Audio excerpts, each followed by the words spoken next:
Okay, સો આ વિડીયોમાં આપણે ગણિતના બેઝિક પેપરમાં સ્ટાન્ડર્ડ 10ના ગણિતના બેઝિકના પ્રશ્નપત્ર 2ના બીનો ક્વેશ્ચન નંબર 27મો સોલ્વ કરી રહ્યા હોઈશું. ઓકે, સો સ્ટાર્ટ કરીએ. દ્વિઘાત સમીકરણ 2x² plus minus 2x² minus x plus 1/8 is equal to 0નો અવયવીકરણની રીતથી ઉકેલ મેળવો. સો આનો મારે ઉકેલ મેળવવાનો છે, પણ રીત યાદ રાખવાની છે અવયવીકરણની. તો કોઈ વાંધો નથી, આપણે ક્વેશ્ચન લખી દઈએ. શું કીધું છે? Answer number 27. શું કીધું છે?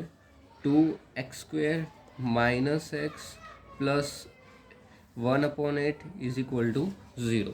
સો એકદમ ઇઝી. હવે જો આપણે આની નીચે ના તો આ બી ના તો અપૂર્ણાંક સંખ્યા ના તો આ અપૂર્ણાંક સંખ્યા, આ અપૂર્ણાંક સંખ્યા છે, તો આનો આપણે લસા લઈ લઈએ. સો બધાની નીચે કંઈ બી નહીં તો 1 હોય તો લસા મને ખબર છે 8 આવે, તો બધાને 8 વડે ગુણી દેવાનું, બધાને 8 વડે ભાગી દેવાનું. સો હું એક બેઝિક ટેકનિક કરું છું કે બધાને 8 વડે ગુણી દઈએ તો કંઈક આવી રીતે થાય. 2x² માઇનસ 8 પ્લસ 8 1/8 અને બધાના ભાગ્યામાં 8 ઇઝ ઇક્વલ ટુ 0. હવે જુઓ,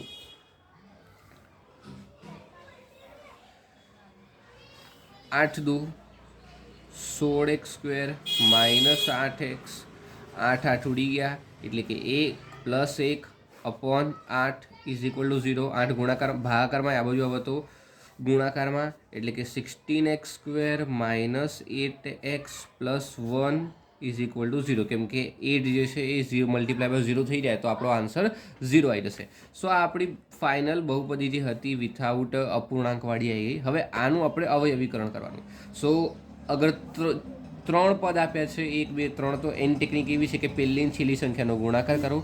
16 ગુણ્યા 1 કેટલો જવાબ આવશે? 16. સો મારે 16ના એવા ભાગ પાડવાના કે ગુણાકાર કરવાથી 16 આવે એન્ડ છેલ્લી સંખ્યા કઈ છે? સરવાળો. તો સરવાળો કરવાથી -8 આવવા જોઈએ. તો ઇઝી છે એકદમ કે સપોઝ હું 4 અને 4 કરું ચોખ્ખું 16 અને 4 અને 4નો સરવાળો કરું તો 8 આવી જાય, પણ મારે -8 લાવાય તો બંનેની નિશાની હું માઇનસ કરી નાખીશ. એકદમ ઇઝી. ખબર પડી ગઈ શું કર્યું? પહેલી ને છેલ્લી સંખ્યાનો ગુણાકાર 16. હવે મારે કોઈ બી જવાબ કરીને 16 લાવવાના. ગુણાકાર કરીને 16 આવવા જોઈએ, સરવાળો કરીને -8 આવવા જોઈએ. આ નિશાની કરવાની. તો -4 -4. ઓકે, સો સ્ટાર્ટ કરીએ. હવે મને ખબર છે 16x² -4 -4 અને +1. હવે જુઓ અહીંયા x² છે તો આને 1 આપી દેવાનું, આને 1 આપી દેવાનું. અગર અહીંયા x ની 4 ઘાત હોય તો બંનેને 2 આપી દેવાનું. એકદમ ઇઝી. ચલો ઓકે, હવે આ બંનેમાંથી કોમન, આ બંનેમાંથી કોમન, આ બંનેમાંથી કોમન નીકાળીએ તો 16 અને 4, તો બંનેમાંથી કોમન શું નીકળશે? 4x કોમન નીકળ્યા.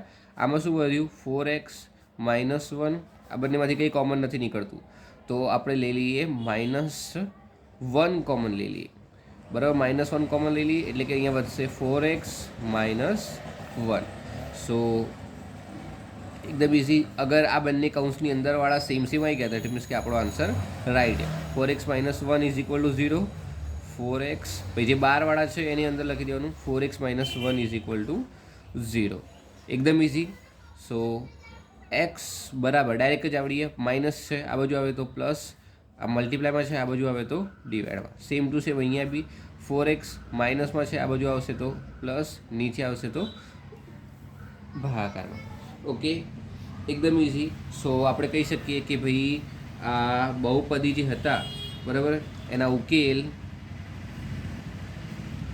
1/4 અને 1/4 છે. એકદમ ઇઝી. કંઈ પણ ખબર નહીં પડે તો મને પૂછજો, કમેન્ટ કરજો. નથી ખબર પડે તો વિડીયો રિપીટ કરીને જોજો. ઓકે, ચલો બાય.